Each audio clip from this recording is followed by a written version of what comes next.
Ooh, it's a little windy out here, but that's okay. I want to just review 4 diets.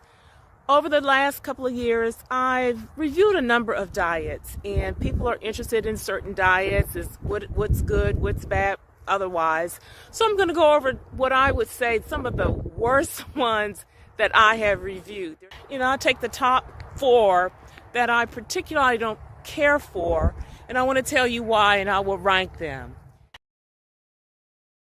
We're talking about a very popular diet, a diet that maybe a lot of celebrities use. And I don't know if other people are using it or if it's beginning to pick up. But anyway, and it doesn't taste good.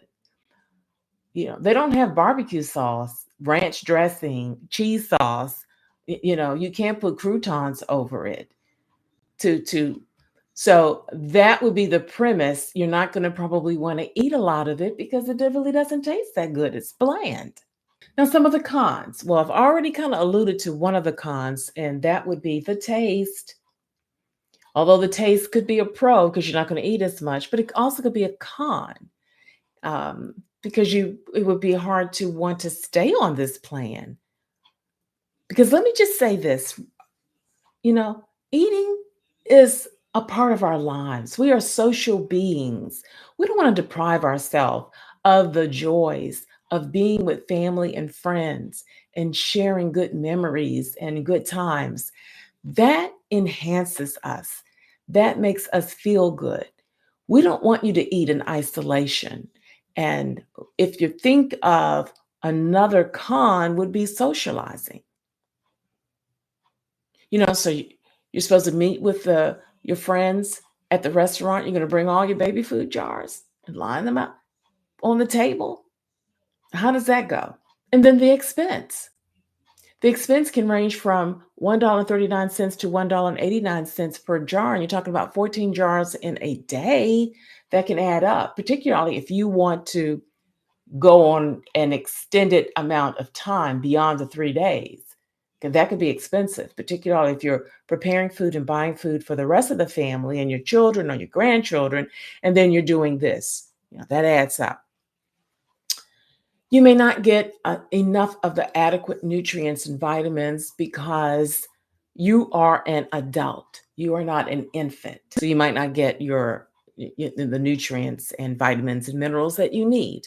And it's monotonous. You're gonna miss the variety and texture because it's blended in a jar. In losing weight, and I don't care how much weight you want to lose. Don't be intimidated if you feel you have to lose a lot of weight. You've got to start somewhere. But what you want are some basic principles that can help you along that journey and help you to be successful in that journey, because that's what you want. You want results. Well, the question is, can apple cider vinegar diet work for you? Risk, particularly if you're diabetic, there is a risk of hypoglycemia. Insulin is a hormone that lowers your blood sugar. That or blood glucose levels, the function of insulin. So if you are taking insulin to lower your blood sugar and you're doing this apple cider vinegar, which can lower your blood sugar, then you may get this double effect of lowering your blood sugar, and that could be a problem for you.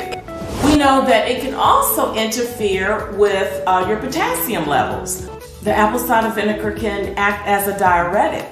And if you're taking a diuretic, plus you're getting a diuretic effect from this, then again, you're getting a double effect. Now, according to the Mayo Clinic, and they're basically reporting that there is a lot of scientific evidence to support that apple cider vinegar is effective for weight loss. Apple cider vinegar is very acidic. It's got that acetic acid in it.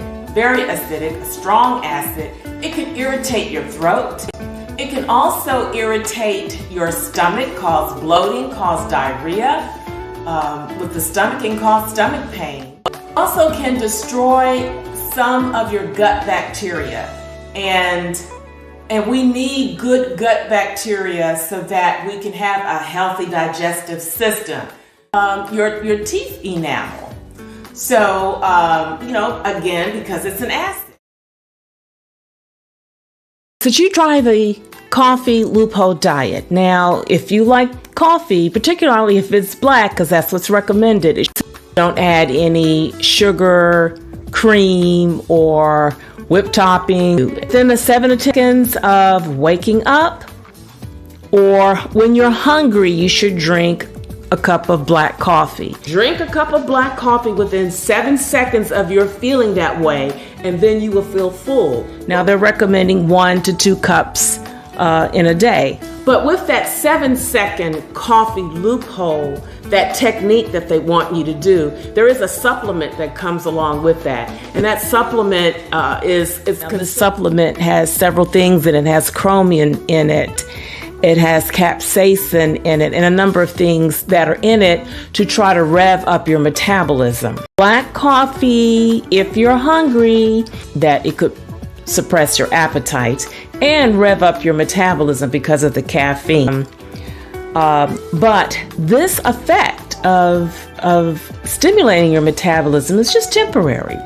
So that are recommended may help with some weight loss, but the belief that you will drop significant pounds probably is not going to be the reality. There are some concerns associated with an increased amount of adiponectin levels.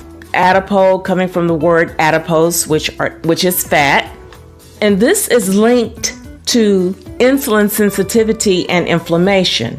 But again, this adiponectin is associated with the beneficial metabolic effects that are observed with drinking coffee, and higher amounts would be needed more than what is recommended on the coffee loophole diet. I mentioned that on this diet plan that they recommend 1 to 2 cups of coffee. However, you would have to drink 4 or more cups of coffee to increase your levels of adiponectin. If you're going to be drinking that much coffee, then there are other concerns with the caffeine. 1,100 participants in this particular study noted that those who drank more coffee, it was a high blood pressure. So they had a higher blood pressure reading than those who did not drink coffee. So one report from Johns Hopkins Medicine is saying that this coffee or this caffeine is associated with digestive issues and it can increase your having diarrhea. So what are some of the other concerns that I would have with caffeine? I have written a book, Army Well, 8 Steps to Total Wellness. I used to work for the military. Information that I put in this book on caffeine and some of the other health concerns, be jittery and shaky feelings. Oh, by the way, I'll have a link on how you can get my book. This is a very good book. I just go over the 8 steps of total wellness. Jittery and shaky feelings, it binds with a neurochemical in your brain, and so you can be very stimulated and excitable and have very energetic. But then you have that crash, and then you have that fatigue. And when you're drinking coffee, it takes about 6 hours for it to get out of your system. So if someone is drinking coffee 8, 9 o'clock at night and you're trying to go to bed at 10, you are interrupting the necessary sleep that you need. And 8 to 10 hours of quality sleep should be our goal. And it can cause headaches, nervousness, or dizziness. And it can cause dehydration because it can act as a diuretic and causing you to want to go to the bathroom. And unless you're drinking a lot of fluid to replace what you're losing, that could lead yourself to dehydration, which also could lead to fatigue. It's an artificial stimulant. I don't want anything that is artificial to affect my natural body mechanism. It's to eating a balanced diet, but they're not saying what that is or how much of that you should have. My take-home message is, again, there isn't a lot of strong evidence for significant weight loss, and maintenance could be an issue. Done it yet, or you've tried several times before and you back at square one, you need some help. So that's okay. That's what I want. I want to work with you. The chocolate diet at last. My love has come along. I mean, it doesn't get any better than that. You can eat chocolate and lose weight. Whoa. So let's talk about a couple of things. I want to share some facts with you. But the maybe bad is, have you tasted dark chocolate without any sugar, without any milk, and without all of the other additives that makes it taste so wonderful? That dark chocolate, with that 70% cocoa at least, is very bitter. So in order for you to make it palatable for you, you're going to have to do something. Some studies are giving conflicting evidence. So some are saying yay, some are saying nay, as far as how good this diet is, how effective this diet is when it comes to weight loss.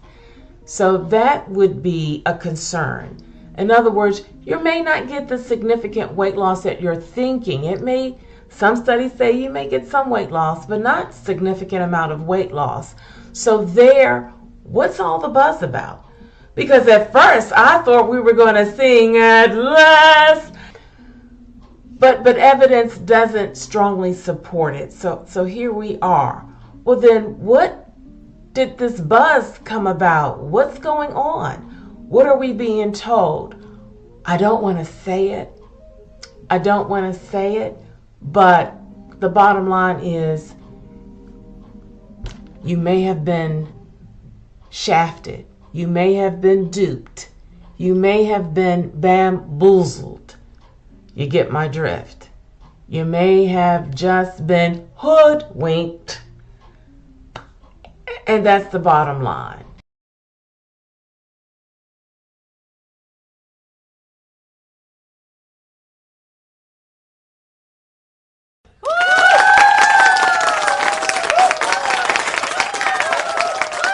The program. Hope you learned something. I'm Daz. I'm out.